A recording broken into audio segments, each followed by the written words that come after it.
Hello everyone, welcome to my YouTube channel Literatureship. आज की इस वीडियो में हम कवर करेंगे विक्टोरियन एज के famous poet Alfred Lord Tennyson की एक फेमस पोएम को, जिसका नाम है the lady of chalet.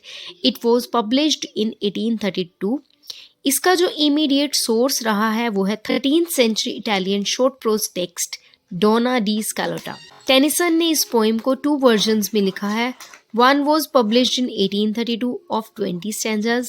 The other was published in 1842 of 19 stanzas. So in total there are 39 stanzas. It is a haunting tale of magic and art. ये जो story है ये एक haunting tale है, डरावनी स्टोरी है of magic and art.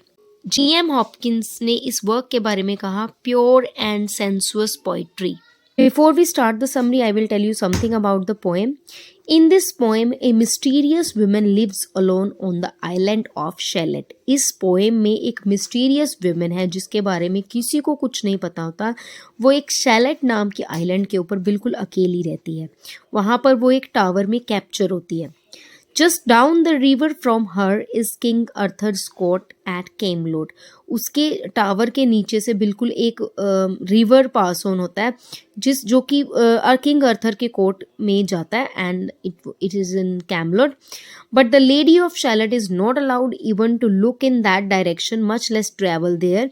A mysterious curse forbids it. Lady of Shalott जो है, जो कैप्चर होती है, वो नीचे मतलब टावर से नीचे नहीं देख सकती है. जो टावर में एक विंडो है, विंडो के आसपास से वो नहीं देख सकते क्योंकि उसके ऊपर एक मिस्टीरियस जो है कर्स होता है, उसके ऊपर एक श्राप होता है. उस श्राप के बारे में ये नहीं पता कि वो श्राप उसको किसने दिया और उसको कैप्चर किसने किया होता है. इस पोएम में इसके बारे में नहीं बताया हुआ है.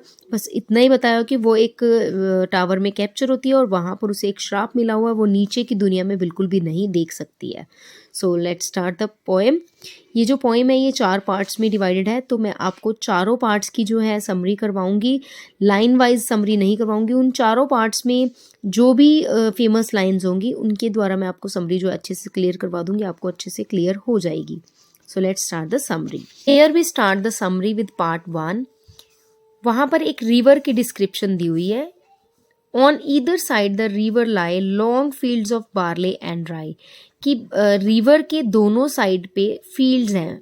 किस चीज़ के? लॉन्ग फील्ड्स हैं ऑफ बार्ले एंड राई. बार्ले एंड राई के, जौ और राई के बड़े बड़े खेत हैं दोनों रिवर के दोनों साइड पे. और ये रिवर इतनी बड़ी होती है कि यहाँ से शिप्स भी पास ऑन होती हैं और बोट्स भी पास ऑन होती हैं. सो ये रिवर के बारे में पहले बताया गया. देन उसी रिवर के साइड पे एक रोड होती है, and through the field the road runs by to many towered Camelot. ये वहाँ पे रिवर की साइड पे एक रोड भी है जो कैमलोट की तरफ जाती है. नेक्स्ट वहाँ पर underneath the bearded barley the reaper reaping late and early.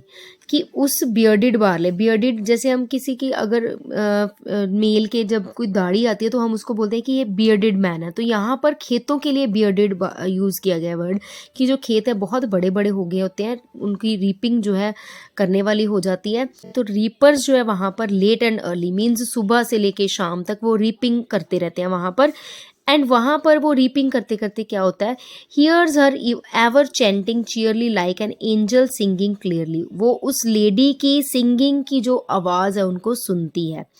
Lady की सिंगिंग की जो आवाज़ है उनको सुनती है, और उसी आवाज़ को सुनकर वो गेस लगाते हैं. Listening whisper is the fairy lady of chalet.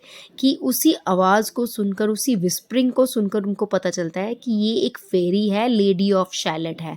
Chalet, lady of chalet इसको क्यों कहते हैं? क्योंकि वो शैलेट नाम के आइलैंड पे रहती है. तो बाकी तो उनको कुछ पता नहीं है क्योंकि वो एक मिस्टीरियस वुमेन है. तो इसी नाम से उसको फिर बुलाते हैं, उस आइलैंड के नाम से उसको जानते हैं सभी, the lady of chalet. So this was all about part 1. फिर वी हैव पार्ट 2. पार्ट 2 में क्या होता है, उस लेडी को एक आवाज़ सुनाई देती है. A curse is on her if she stay her weaving either night or day to look down to कैमलेट.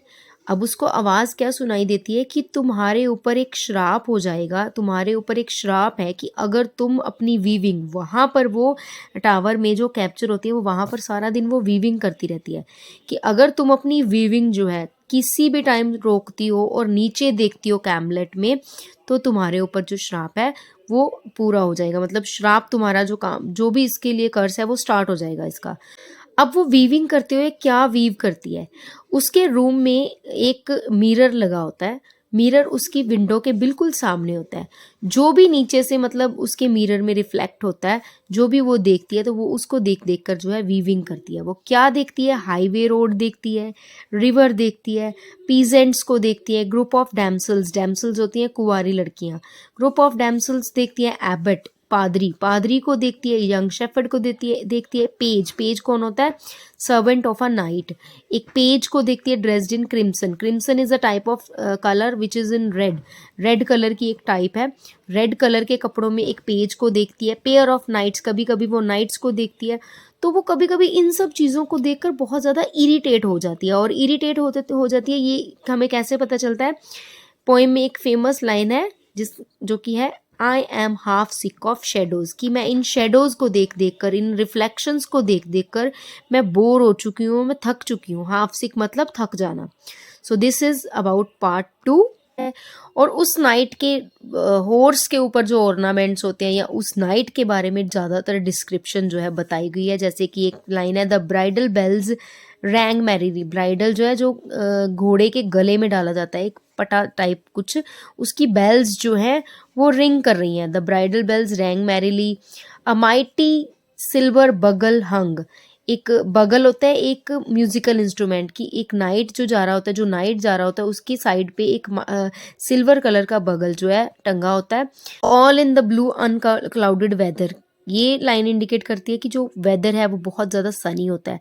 The sun came dazzling through the leaves, sun जो है उसकी जो रेज है लीव्स के ऊपर बहुत अच्छे से पड़ रही हैं, मतलब कि सनी वेदर है, प्रॉपरली बताया गया है। टीरा लीरा सैंग सर लैंसेलोट, जो वो नाइट है उनका नाम है सर लैंसेलोट, कि जो नाइट है ये टीरा लीरा करके कोई सॉन्ग जो है गा रहा है।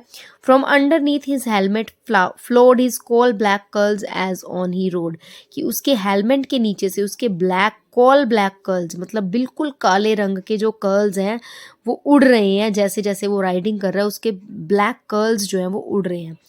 अब जब वो इस नाइट की रिफ्लेक्शन मिरर में देखती है तो उसको वो बहुत इम्प्रेस हो जाती है उस नाइट को देखकर।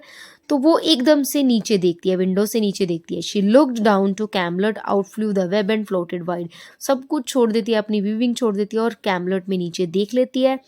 The mirror cracked from side to side, the curse is come upon me, cried the lady of Shalott. अब जैसे ही वो नीचे देखती है उसका जो कर्स है वो स्टार्ट हो जाता है। वो बोलती है कि the mirror cracked from side to side, mirror जो है क्रैक हो जाता है और curse is come upon me, cried the lady of Shalott, वो लेडी ऑफ शैलेट जो है वो रोती है कि जो कर्स है वो मेरे ऊपर आ चुका है, श्राप जो है मेरे ऊपर आ चुका है। So this is all about part 3। अब क्या होता है पार्ट 4 में, एकदम से बहुत ज़्यादा, जैसे पार्ट 3 में हमने देखा कि सनी वेदर होता है, तो अब पार्ट 4 में एकदम से बारिश होने स्टार्ट हो जाती है। वो अपने टावर से नीचे उतरती है, अपने टावर से नीचे उतरकर वहाँ पर एक बोट लेती है। Below the caravan stern she road the lady of chalet, उस बोट में सवार होने से पहले वो उसके ऊपर लिख देती है द लेडी ऑफ शैलेट। अब वो गाना गाती जाती है, गाना गाते गाते अपने आखिरी दम तक वो गाना गाती है। Singing in her song she died, गाना गाते गाते वो कैमलेट पहुंच जाती है और वहाँ पर वो जाकर मर जाती है। और उसको मरा हुआ देखकर काफ़ी लोग जो है इकट्ठे हो जाते हैं और एक दूसरे से पूछते हैं who is this, what is here, कि ये कौन है, ये कहाँ से आई है। लेकिन कोई भी इतनी हिम्मत नहीं करता कि वो उसके पास जाके उसका देखे कि कौन है वो, क्योंकि वो मरी होती है तो सभी उससे डर जाते हैं। But Lancelot mused a little space, but वही नाइट लांसेलोट वो भीड़ से निकल के आते हैं और उसको देखते हैं। He said she has a lovely face, God in his mercy lend her grace, the lady of Shalott. तो अब वो कहते हैं उसको देखकर कि इसका फेस कितना प्यारा है, कितनी प्यारी है, कितनी सुंदर है ये, गॉड भगवान इसकी आत्मा को जो है शांति दी। So this was all about Lady of Shalott. I hope you like it. If so, please do like, share and subscribe my channel for such videos. Thank you for watching it.